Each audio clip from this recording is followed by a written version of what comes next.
बिस्मिल्लाहिर्रहमानिर्रहीम। हमारा आज का टॉपिक है students emotions, types of emotions and process of emotions और लेक्चर नंबर 25। लास्ट लेक्चर जो था लेक्चर नंबर 24, उसमें मैंने आपसे थोड़ा सा डिस्कस किया था इमोशंस के बारे में। तो अभी हम इसको जो है वो प्रॉपर एक फ्लो में लेके चलेंगे। वर्ड इमोशन जो है यानी हैजानात, उर्दू में हैजान का लफ्ज़ इसके लिए इस्तेमाल किया जाता है। और हम सब जो है अपनी डेली रूटीन में और लाइफ में जो है डिफरेंट सिचुएशंस में डिफरेंट इमोशंस जो हैं फेस करते हैं और उसके अकॉर्डिंग जो है डिफरेंट सिचुएशंस के अकॉर्डिंग जो है रिएक्ट करते हैं। तो इंडिविजुअल डिफरेंसेस की बेस पे इसमें इंटेंसिटी जो है वो डिफरेंट होती है।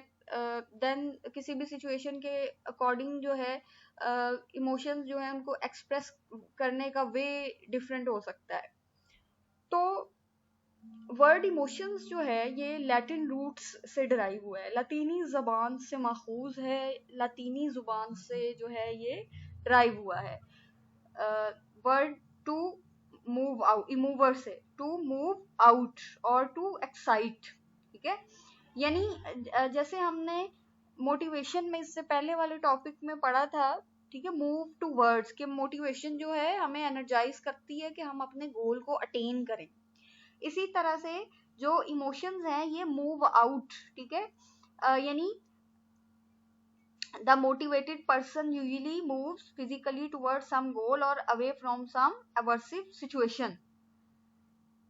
अच्छा, अब जो इमोशंस जो हैं ये कुछ जो चीजें इसमें है यूनिवर्सल लेवल पे हैं, ठीक है। तमाम जो कल्चर्स हैं, यूरोप हो गया, ठीक है, एशिया हो गया, यहाँ पे हर तरह से उनको एक ही तरह से जो है एक्सप्रेस किया जाता है। लेकिन कुछ जो चीजें हैं वो इसमें डिफरेंट मतलब आ जाती हैं, कुछ सिमिलैरिटीज हैं, कुछ डिफरेंसेस हैं। उनको भी हम नेक्स्ट जो है अपने इंशाल्लाह लेक्चर में बहुत डिटेल में डिस्कस करेंगे। लेकिन अभी जो है मैं ये एक्सप्रेस करना चाह रही हूँ कि मुख्तलिफ जो साइकोलॉजिस्ट हैं या डिफरेंट जो फिजियोलॉजिस्ट हैं उन्होंने डिफरेंट इस पे स्टडीज की, रिसर्चेस की, ठीक है, और उन्होंने इनको टू मेन कैटेगरीज में डिवाइड कर दिया, पॉजिटिव इमोशंस और नेगेटिव इमोशंस के हवाले से।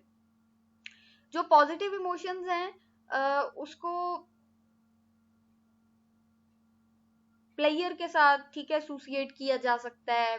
उसमें जॉय, हैप्पीनेस, एक्साइटमेंट, ठीक है, एप्रिसिएशन, लव, ये आ जाता है। और on the other hand second is negative, जिसको अनप्लेजेंट इमोशंस के अंडर जो है वो लिया जाता है, जिसमें हेट, जेलसी फैक्टर, ठीक है, ये मतलब तमाम चीजें इसमें जो है वो आ जाती हैं, एंगर, एग्रेशन।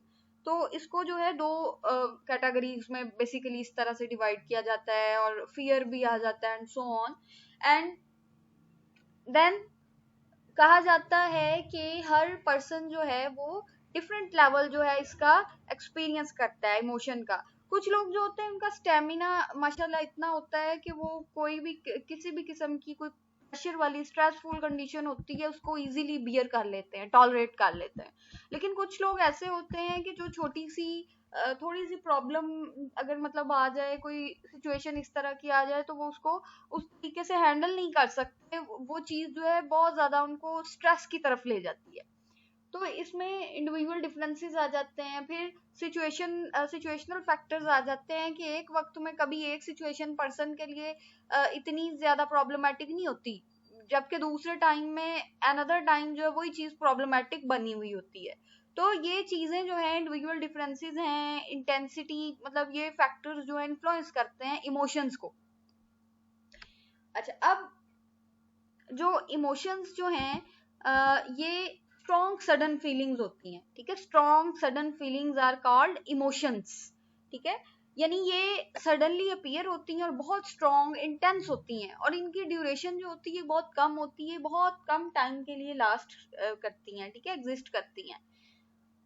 जैसे आप कोई अच्छी या बुरी खबर सुनते हैं तो वो सुनने के बाद मतलब एक खुशी की या गम की एक लहर, एक वेव क्रॉस होती है बॉडी में से, तो दैट इज इमोशन, ठीक है। उसके बाद अगर हम खुश होते हैं या वो गम की एक कैफियत जो है वो मेंटेन रहती है, तो वो मूड में आता है। अब ये डिपेंड करता है कि मूड जो है वो कुछ कह सकते हैं घंटों पे भी डिपेंड कर सकता है, कुछ जो है दिनों पे, या मतलब वीक पे भी। तो ये डिपेंड्स कि उस चीज की हमें जो है खुशी कितनी है या उस चीज का सदमा कितना है। तो एक तो ये इसमें मतलब एक डिफरेंस जो है वो आ जाता है कि इमोशंस जो होते हैं ब्रीफ टाइम के लिए होते हैं, ठीक है, वेरी शॉर्ट और सडन होते हैं, और जो मूड होता है वो लॉन्ग टाइम तक एग्जिस्ट करता है, और जो मूड होता है उसकी ड्यूरेशन जो है ज्यादा होती है लेकिन उसकी इंटेंसिटी इतनी नहीं होती, ठीक है। सो हम कह सकते हैं कि इमोशंस जो हैं आर ब्रीफ चेंजेस, ठीक है, that we experience, and according to that, या आप कह सकते हैं कि due to this physiological changes occur होते हैं। और मूड मूड जो है एक ऐसी स्टेट होती है जो कि हम जो है कॉन्शियसली मतलब उसमें होते हैं, लेकिन वो लॉन्ग टाइम पीरियड के लिए जो है वो एग्जिस्ट करती है। ओके, यहाँ पे हमारे 3 पॉइंट्स क्लियर हो गए, ठीक है, कि इमोशंस क्या होते हैं, उनकी ड्यूरेशन क्या होती है, और मूड क्या होता है, और इसमें डिफरेंस क्या है। अब हम नेक्स्ट जो है फिजियोलॉजिकल चेंजेस की तरफ आते हैं, कि जब हम इमोशंस जो है वो फेस करते हैं तो हमारी बॉडी में डिफरेंट किस्म के चेंजेस अकर होते हैं, ठीक है। उसमें जो हमने नर्वस सिस्टम पढ़ा था, हमारा जो था सेकेंड चैप्टर, ठीक है, उसमें हमने बहुत डिटेल में पढ़ा था, स्पेशली ऑटोनॉमिक नर्वस सिस्टम में सिंपैथेटिक और पैरासिम्पैथेटिक डिवीजन आ जाती है, वो एक्टिवेट हो जाती है। हमारी बॉडी में जो चेंजेस आते हैं, ठीक है, सारा जो सिस्टम है वो उसका वर्किंग जो है वो चेंज हो जाती है। तो इस हवाले से विलियम जेम्स और लेज़ेरस का हमें बहुत ज्यादा काम मिलता है। अच्छा, अब विलियम जेम्स ने ये कहा है कि जब हम इमोशंस जो है उनसे मतलब उनको फेस करते हैं, एक तो वो सब्जेक्टिव एक्सपीरियंस होते हैं, ठीक है, दूसरा बॉडी में चेंजेस अकर होते हैं, थर्ड कॉग्निटिव अप्रेजल होता है, ठीक है, हमारा जो कॉग्निटिव जो लेवल होता है, जो एस्पेक्ट है, हायर मेंटल प्रोसेसेस जो हैं उनको इन्फ्लुएंस करता है, एंड देन हमारे फेशियल एक्सप्रेशंस जो है वो बता रहे होते हैं कि हम खुशी में हैं, सदमे में हैं, गम में हैं, हैरत में हैं, गुस्से में हैं। तो ये चीज आ जाती है। देन वो कौन सी सिचुएशन थी जिसको हमने परसीव किया और हमने कोई इमोशन एक्सपीरियंस किया और वो किस तरह से मतलब सारा प्रोसेस हुआ, ये चीज जो है आ जाती है।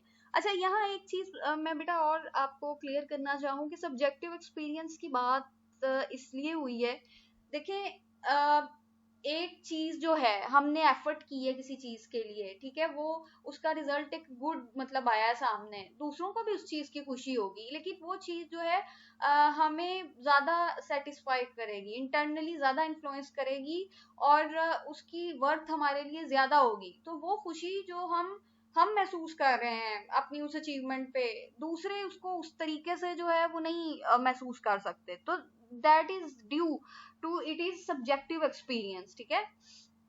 तो अकॉर्डिंग टू विलियम जेम्स ये कुछ फैक्टर्स हैं, ठीक है, जो इन्फ्लुएंस करते हैं इस चीज को, इमोशंस को। अच्छा, उसके बाद मैं बात कर रही थी कि फिजियोलॉजिकल चेंजेस आते हैं, ठीक है, और न्यूरल हार्मोनल चेंजेस, ग्लैंड जो हमने ग्लैंड सिस्टम पढ़ा था उसमें एड्रीनल ग्लैंड था, ठीक है, पैंक्रियाज, और मतलब काफी पिट्यूटरी ग्लैंड के बारे में हमने पढ़ा था, फिर जो था थायराइड ग्लैंड, पैराथायराइड ग्लैंड, मतलब मैनी मोर, आप लोग जो पढ़ चुके हो। तो उस सिस्टम में जो है वो सारा चेंज आता है, ठीक है।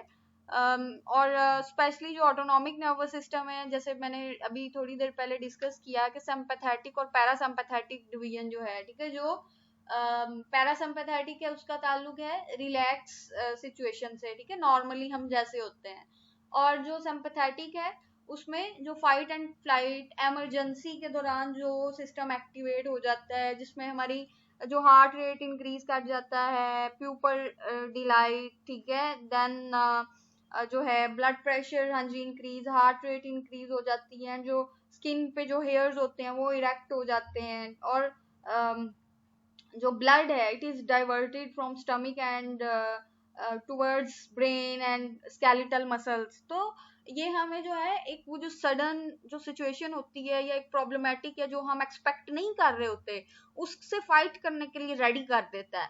और जैसे ही हम उस चीज से निकल आते हैं वो चीज जो है वो हो जाती है, वो सिचुएशन कवर हो जाती है, तो हम मतलब नॉर्मली टूवर्ड्स मूव करते हैं पैरासिम्पैथेटिक सिस्टम, ठीक है, यानी हमारे तमाम सिस्टम्स जो है वो नॉर्मल जो स्टेट है उस पर वापिस आ जाते हैं।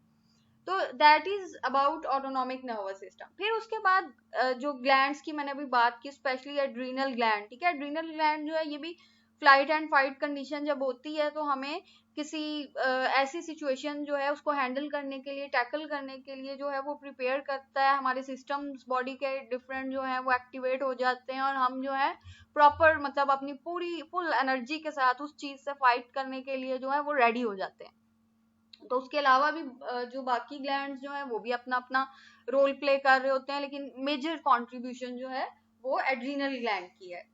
अच्छा, फिर इसमें हाइपोथैलेमस का भी रोल आ जाता है। जैसे हमने मोटिवेशन में मैंने बात की थी कि हाइपोथैलेमस जो है वो इमोशंस और मोटिव्स को कंट्रोल करने के लिए रिस्पॉन्सिबल होता है, ठीक है। लिम्बिक सिस्टम जो है आ जाता है, जो कि जो हाइंड ब्रेन है उसका जो है वो पार्ट है। तो इस तरीके से ये सारा जो प्रोसेस है ये चलता है इमोशंस का, और ऐसे हमारी बॉडी में चेंजेस आते हैं और हम जो है उनको उस सिचुएशन में जो है मतलब हमें सपोर्ट कर रहे होते हैं कि हम अच्छे तरीके से जो है उसको टैकल कर लें। अच्छा, अब यहाँ पे आप देख रहे होंगे ये जो अभी आपके पास स्क्रीन जो है आपके सामने, इसमें different emotions and facial expressions की बात आ गई है। अच्छा, अब ऐसा है कि जो बेसिक इमोशंस होते हैं वो कुछ जगहों पे 8 कहा जाता है, ठीक है, 8 इमोशंस की बात की गई है, जिसमें जिसको 4 पेयर्स में डिवाइड जो है वो कर दिया जाता है। अब इसमें कौन कौन से आ जाते हैं जी, जैसे जॉय है, ठीक है, जॉय सैडनेस पेयर बने हुए हैं, ठीक है, फियर है, एंगर है, सरप्राइज है, एंटिसिपेशन है, एक्सेप्टेंस है एंड डिसगस्ट है, ठीक है, जो मैंने यहाँ पे लिखे हुए हैं। लेकिन कुछ जो मतलब बुक्स वगैरह हैं और कुछ और जगह जो है वहां पे इसको जो है मतलब 6 में डिवाइड कर दिया गया, 6 इमोशंस की जो है वो बात की गई है। तो ये मतलब वेरी कर रहे हैं, मतलब डिफरेंट बुक्स में जो है डिफरेंट जो है आपको हवाले से मिलेंगे, लेकिन जिस तरह से बेसिक कलर्स हैं हमारे, ठीक है, मतलब बाकी तमाम कलर उससे मिलके बनते हैं, इसी तरह से ये जो हमारे 8 इमोशंस हैं, ये जो 4 पेयर्स हैं, ये जो 4 ठीक है पेयर्स हैं, ये और इमोशंस जो हैं उनको डेवलप करने के रिस्पॉन्सिबल होते हैं। बाकी जितने भी और इमोशंस जो हैं हम फेस करते हैं, उनको एक्सप्रेस करते हैं और थ्रू आउट लाइफ जो है हम उससे उन चीजों से गुजरते हैं, वो कॉम्बिनेशन है इन पेयर्स का, ठीक है। मतलब एंगर जो है उसको सरप्राइज के साथ जो है अटैच कर देंगे, फियर को एंटिसिपेशन एंड सो ऑन, तो इस तरीके से उनके कॉम्बिनेशन से नेक्स्ट और फर्दर जो है इमोशंस जो है वो बनते चले जाते हैं। अच्छा, अब आप इसमें देख रहे हैं, ठीक है, एंगर फाइट के साथ रिलेट किया गया, फियर को डेंजर के साथ, एंटिसिपेशन को पेन के साथ, surprise with new situation and something new, या सडनली कोई चीज जो है अचानक से आपके पास कोई आ गई है, then joy, importance, sadness, reason to disconnect and loss, trust, connected peoples, connection of people, sharing, ठीक है, डिस्गस्ट, रिजेक्शन। तो ये जो है बेसिक इमोशंस में आ जाते हैं और बाकी जो इमोशंस जो हैं उनको जनरेट करने के जिम्मेदार होते हैं, रिस्पॉन्सिबल होते हैं। अच्छा, अब आपको यहाँ पे कुछ फेसेस भी नजर आ रहे होंगे, जैसे जैसे कि व्हाट्सएप है, मोबाइल फोन्स हैं, वहाँ पे डिफरेंट जो हैं वो इमोशंस बने होते हैं, और आप सम टाइम जब टेक्स्ट कर रहे होते हैं, ड्यूरिंग टेक्स्ट जो है आप जिस तरह की जो है कम्युनिकेशन जारी होती है, कंटिन्यू होती है, उसके अकॉर्डिंग जो है उसको अट्रैक्टिव बनाने के लिए या अपनी बात को या अपने इमोशंस को ज्यादा अच्छे तरीके से एक्सप्रेस करने के लिए आप उसमें साथ में वो इमोशंस जो हैं वो भी ऐड कर देते हैं। तो इसमें जैसे फर्स्ट फेस आप देख सकते हैं हैप्पीली एंड सरप्राइज, ठीक है, आप एक्सप्रेशन देखें कि वो चीज जो एक्सप्रेस कर रही है कि ये बंदी जो है हैप्पी है। देन हैप्पीली डिस्गस्टेड, ठीक है, कि खुश है वो, लेकिन जो हैप्पीली जैसे सरप्राइज थी वो कैफियत नहीं है, उससे थोड़ा कम जो है वो इंटेंसिटी है। देन सैड, सैड की तरफ सैड है लेकिन बहुत इंटेंस नहीं है, ठीक है। देन एंगर है, ठीक है, angrily surprised and angrily disgusted, and इसी तरीके से जो है वो मतलब फर्दर डिस्गस्टेडली सरप्राइज्ड। तो ये इस तरीके से और भी जो इमोशंस हैं, और आप जो है अपनी अगर मोबाइल फोन से अगर चेक करें तो आपको और भी मैनी मोर इमोशंस जो हैं वो आप सेंड कर सकते हैं, उनको समझ सकते हैं, ठीक है। तो ये हमारी लाइफ में जो है बहुत इम्पोर्टेंस जो है रखते हैं। हम अपनी जो है डिफरेंट सिचुएशंस को, डिफरेंट फीलिंग्स को इनके अकॉर्डिंग जो एक्सप्रेस कर सकते हैं, time to time, situation to situation, person to person, group to group, ठीक है। अच्छा, नेक्स्ट जो इसमें इम्पोर्टेंट बात आ गई है वो है basic emotions and the dimensions of affect. हाँ, वन मोर इम्पोर्टेंट थिंग कि जो एक वर्ड होते हैं ई फैक्ट, EFFECT, ठीक है, it is use for like किसी चीज का इम्पैक्ट, इन्फ्लुएंस है, ठीक है। And for emotions we used word affect, AFFECT, ठीक है। तो ये एक डिफरेंस है इसमें।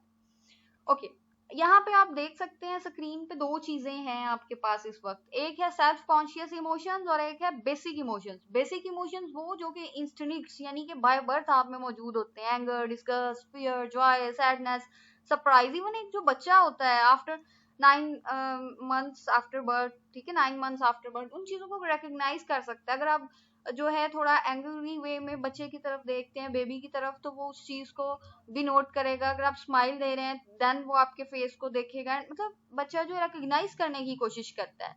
तो दीज आर यूनिवर्सल, ये तमाम लोगों में मौजूद होते हैं, ठीक है, बाय बर्थ। एंड देन जो है सोशल इंटरेक्शन के दौरान जो है वो चीजें सीखता है, उसको पता चलता है स्टैंडर्ड्स ये हैं, ये चीजें सोसाइटी एक्सेप्ट करती है, ये नहीं करती, तो वो सेल्फ कॉन्शियस इमोशंस में आ जाता है, ठीक है। आपकी स्क्रीन की जो है लेफ्ट साइड पे आप देख सकते हैं, ठीक है। इसमें shame, guilt, embarrassment, pride, triumph, ठीक है। तो ये सारी चीजें जो हैं सेल्फ कॉन्शियस इमोशंस जो हैं, ये इंसान सीखता है, ठीक है, सीखता है इनको डिफरेंट सिचुएशंस के अकॉर्डिंग जो है वो ऑब्जर्व करके देन लर्न करता है, और इस तरीके से उसके कॉन्शियस का हिस्सा ये इमोशंस बनते हैं, ठीक है। तो ये इसमें एक डिफरेंस है, ठीक है, बेसिक इमोशंस और सेल्फ कॉन्शियस इमोशंस जो हैं वो क्या होते हैं, ठीक है।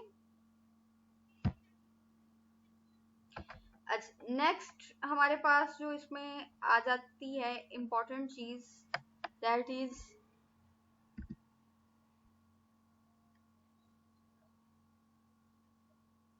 रसल्स मॉडल ऑफ इमोशंस 1980, ठीक है। ये एक मॉडल जो है 1980 में पेश किया गया है, ठीक है। इस पे आप देख सकते हैं कि जिस तरह से अगर हम east, west, north and south pole अगर उसको ड्रॉ करें तो जिस तरह से डायरेक्शंस बनती हैं, तो इसी तरीके से हमारे पास एक पोल पे अराउजल है, दूसरे पे जो है सेडिएशन है, ठीक है, या लो अराउजल भी हम इसको इसके लिए वर्ड यूज कर सकते हैं। फिर अनप्लेजेंट है, प्लेजेंट है, ठीक है। ये 4 मतलब हमारे पास इस तरीके से पोल्स या हैं मौजूद, या एजेस जो हैं वो हैं, जिसके अकॉर्डिंग जो है रसल्स ने डिफरेंट जो थिंग्स थी उनको एक्सप्लोर किया। अच्छा, अब देखें जो अराउजल और अनप्लेजेंट के दरमियान जो चीजें होंगी वो एंगर को, ठीक है, रिप्रेजेंट करेंगी, अफ्रेड, ठीक है, देन अनॉयड, फ्रस्ट्रेटेड, ठीक है। ये वाली जो सारे इमोशंस हैं वो इस पोल पे आ जाएंगे। फिर अराउजल और प्लेजेंट के दरमियान जो है जो इंटेंस प्लेजेंट चीजें हैं, जैसे एक्साइटमेंट हो गई, ठीक है, एस्टोनिश्ड, हैप्पी, प्लीज्ड, ये जो इमोशंस हैं ये आ जाएंगे। फिर देन प्लेजेंट और सेडिएशन या जो लो लेवल ऑफ अराउजल है उसके दरमियान जो चीजें आएंगी उसमें कंटेंट है कॉम, रिलैक्स्ड, स्लीपी, यानी थोड़ा स्लो मोशन की तरफ जा रहे हैं, ठीक है, रिलैक्स स्टेट में। देन सेडिएशन और अनप्लेजेंट पोल के दरमियान जो चीजें आएंगी वो डिप्रेशन, बोर्ड, टायर्ड, एग्जॉस्टेड, ठीक है, मिजरेबल, इन इमोशंस को जो है रिप्रेजेंट करेंगी। तो ये रसल्स ने एक मॉडल पेश किया था 4 डायरेक्शंस के अकॉर्डिंग, और इस तरीके से जो है उसने इसकी इंटरप्रिटेशन की थी, जिसको graphic representation of affective states के नाम से जाना जाता है। और ये बहुत ज्यादा 1980 में 80s में बहुत ये पॉपुलर हुआ था और इसको बहुत ज्यादा जो था एक्सेप्ट किया गया था, ठीक है।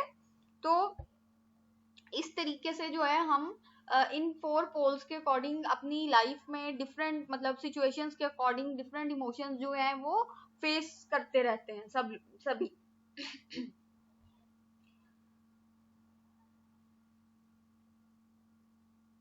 अच्छा, देन उसके बाद जो नेक्स्ट टॉपिक हमारे पास आता है वो है एवोल्यूशनरी एडेप्टेशंस। अच्छा, एवोल्यूशनरी का आप बहुत अच्छे तरीके से अब इस टर्म से वाकिफ हैं, हमने काफी टॉपिक्स के अंदर इस चीज को डिस्कस किए हैं, वो चीज जिसका ताल्लुक हमारी बायोलॉजी या हेरिडिटी से हो, ठीक है, यानी वो चीजें जो हमें विरासत में मिली हो, देन इन्वायरमेंट या नर्चर के कॉम्बिनेशन से वो मजीद ग्रूम कर जाती हैं, इम्प्रूव हो जाती हैं। तो एवोल्यूशनरी अडेप्टेशन के हवाले से जो है डार्विन ने कहा कि एवोल्यूशनरी आइडियाज जो हैं इनटू इमोशंस, ठीक है, उसने अप्लाई किए and evolve because they provide an adaptive benefit for our ancestors. For example, fear alerts us to dangerous and leads to avoid things that might hurt us. Fear is fundamentally related to the human motive to protect ourselves.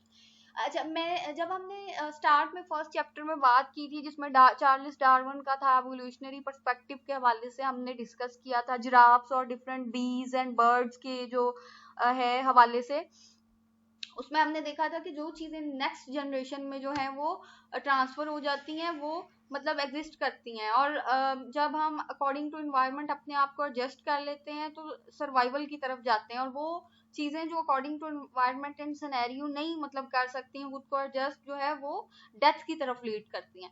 तो इसमें भी emotions में और मतलब different जैसे events होते हैं उसमें हम कोई अगर डेथ हो गई है या कोई सेरेमनी है, गैदरिंग है, उसमें कैसा बिहेव करना है, कैसे इमोशंस को शो करना है, किस तरह से डीलिंग करनी है, तो ये चीजें जो है हम अपने एंसेस्टर्स से सीखते हैं, ठीक है, अपने बड़ों से सीखते हैं, तो वो फर्दर जो है ट्रांसफर हो जाती हैं और फिर वो कंटिन्यू रहती हैं। तो दैट इज एवोल्यूशनरी अडेप्टेशन, ठीक है, हम अडेप्ट कर लेते हैं उसको, जो न्यू जनरेशन होती हैं उस चीज को अडेप्ट कर लेती हैं एंड देन फर्दर इसी तरीके से वो नेक्स्ट जनरेशन में जो है वो ट्रांसफर हो जाती हैं, और ये सिलसिला जो है ये चलता रहता है, ठीक है। इसी तरीके से अगर हमें कोई मसला अगर प्रॉब्लम दरपेश आ जाता है तो देन हम देखते हैं कि अगर अगर हमारे बड़े जो हैं वो इस सिचुएशन में होते हैं तो वो किस तरह से इस चीज को कंटिन्यू करते, या अगर कभी ऐसी सिचुएशन उन पे मतलब आई थी, उन्होंने फेस की थी, तो उन्होंने किस तरीके से जो है इसमें इसको हैंडल किया, किन एस्पेक्ट्स पे फोकस किया, तो ये तमाम चीजें एवोल्यूशनरी अडेप्टेशन के रेफरेंस में जो है आ जाती हैं। अच्छा, फिर आप दूसरी साइड पे ब्रॉडन एंड बिल्ड थ्योरी देख रहे होंगे।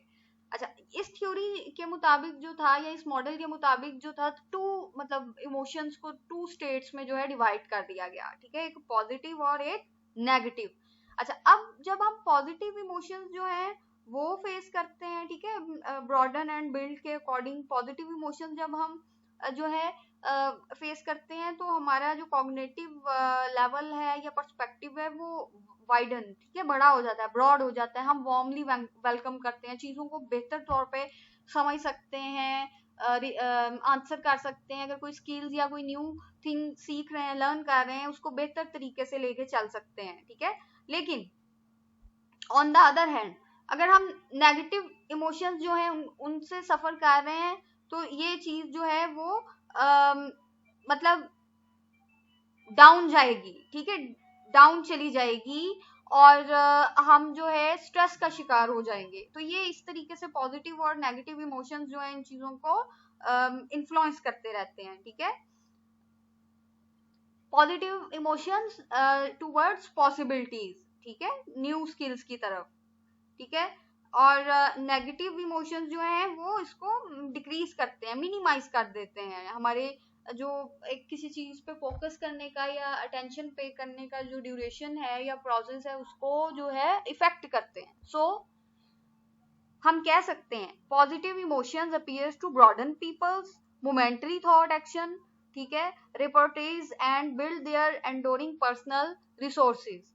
Specific action tendency is the outcome of psychological process calling to mind and urge to act in a particular way, ठीक है। life threatening situation work well to describe negative emotions, positive emotions seldom occur in life threatening situations, instead they have a complementary effect.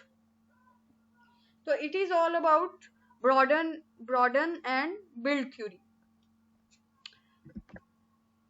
Then इसमें हमारे पास जो last point है it is about emotion as a process, के किस तरह से ये प्रोसेस चलता है, ठीक है। हम पहले एक इवेंट आता है, ठीक है, एक आप जिसको कह लें एक्टिवेटिंग इवेंट जो है आता है, सम पॉइंट्स जो है वहां पे उसके लिए एंटीसीडेंट इवेंट का जो है लफ्ज यूज किया गया, यानी वो सिचुएशन जो ट्रिगर करती है, ठीक है। देन हमने देन अप्रेजल, ठीक है, और सब्जेक्टिव एक्सपीरियंस कि हमने उस चीज को किस तरह से लिया है, फिर वो गुड है या बैड है, फुल ऑफ फियर है, हैप्पीनेस है, एंगर है, व्हाटएवर, ठीक है। It results as physiological response, ठीक है, हमारी बॉडी में चेंज जो है वो आया है, ठीक है। जैसे आप ये देख रहे हैं कि ये दिल की धड़कन हार्ट बनाया हुआ है, ठीक है, ये आईज हैं डिलाइट एंड जो है आपके हेयर्स ऑन बॉडी इरेक्शन, ठीक है, एंड इस तरीके से ब्रीथिंग हार्ट रेट इंक्रीज, तो ये फिजियोलॉजिकल रिस्पॉन्सेस को शो कर रहा है। And last one is behavioural response कि हम उस चीज में एक्शन, बिहेवियर क्या है, it represents action, thinking is doing, behaviour that we exhibit, that we did act, ठीक है। तो एंटेसिडेंट, ठीक है, activating event situation, then appraisal, ठीक है, फोकस्ड इमोशन रेगुलेशन, देन जो है इमोशन हमने फील किया, इमोशन आया हमारे अंदर, फिजियोलॉजिकल चेंजेस जो हैं वो अकर हुए, ठीक है, बिहेवियरल चेंजेस हुए और जो हमने सब्जेक्टिवली जो चीज फील की। अच्छा, अब जिस तरीके से फॉर एग्जांपल अगर हमने कोई वाइल्ड एनिमल देख लिया, ठीक है, हमने देखा उसको, तो हम जो है वो हमारे लिए एक इवेंट होगा या सिचुएशन होगी, ठीक है, जिसने एक्टिवेट किया, वो हमारा सब्जेक्टिव एक्सपीरियंस था, ठीक है। इसमें आप बहुत सारी चीजें देख रहे हैं कि उसने कोई गिफ्ट जो है इमेज में अगर आप देखें, फिर डिग्री जो है कोई जो है उसने की है, अचीव की है, देन मतलब इसी तरह से कोई प्रोग्रेस समथिंग, ठीक है। इसी तरीके से अगर कोई वाइल्ड एनिमल सामने आ गया है तो उसको हमने देखा है, ठीक है, वो भी सब्जेक्टिव एक्सपीरियंस में आ जाएगा। तो अब वो सैडनेस की चीज है या हैप्पीनेस की है, उसके नतीजे में एट दैट रिजल्ट फिजियोलॉजिकल जो है रिस्पॉन्स आएगा, ठीक है, बॉडी में चेंज आएगा। एंड देन बिहेवियरल रिस्पॉन्स के अब जो भी हमने उसके नतीजे में जो है पॉजिटिव या नेगेटिव जो भी इमोशन जो है एक्सपीरियंस किया है, ठीक है, फिर हमने कोई भी मूवमेंट की है, ठीक है, जैसे जब बहुत ज्यादा एक्साइटेड हो, समथिंग जो है प्लेजेंट अकर हो, तो इस तरह से स्टूडेंट्स कहते हैं यस, मतलब yes I did it and so on, या कुछ जो है अगर कोई बैड हैपन हो जाए तो उसके अकॉर्डिंग जो है, तो बिहेवियरल रिस्पॉन्स जो है वो अकर होते हैं, और जो है जो भी इमोशन जो होता है वो एग्जिबिट होता है और उसको पर्सन जो है वो शो कर सकता है, फील कर सकता है, ठीक है, और दूसरे जो है उसके फेशियल एक्सप्रेशन से कुछ हद तक जो है उस चीज को देख सकते हैं। So emotion start with an event that is appraised as relevant to one's goal, ठीक है।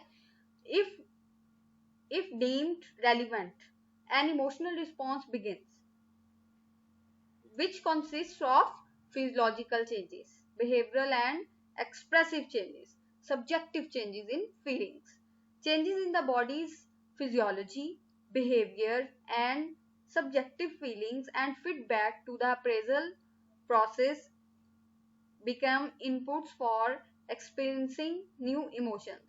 Attempt to regulate, ठीक है, modify, change or suppress emotion can occur early or late in the emotions process. तो ये मतलब इस तरह से ये चेंज जो है ये चलती है, और हम जो है कोई इमोशन एक्सपीरियंस करते हैं किसी सिचुएशन, किसी इवेंट के जो है आप कह लें कि रिजल्ट में। तो it is all about emotions, ठीक है। हमने इसमें समराइज कर रही हूँ, डेफिनेशन देखी, डिफरेंस देखा मूड का और इमोशन का, फिर कुछ हमने मॉडल्स के हवाले से देखा, बेसिक इमोशंस कौन से होते हैं, ठीक है, सेल्फ कॉन्शियस इमोशंस कौन से होते हैं, फिर हमारी बॉडी में कैसी चेंजेस अकर होती हैं, एंड देन इमोशनल जो प्रोसेस है उसमें कौन कौन सी स्टेजेस हैं, कैसे कोई सिचुएशन या इवेंट हमारे सामने आता है एंड हम रिस्पॉन्स करते हैं, और किस तरीके से हम कोई इमोशन जो है वो एक्सपीरियंस करते हैं।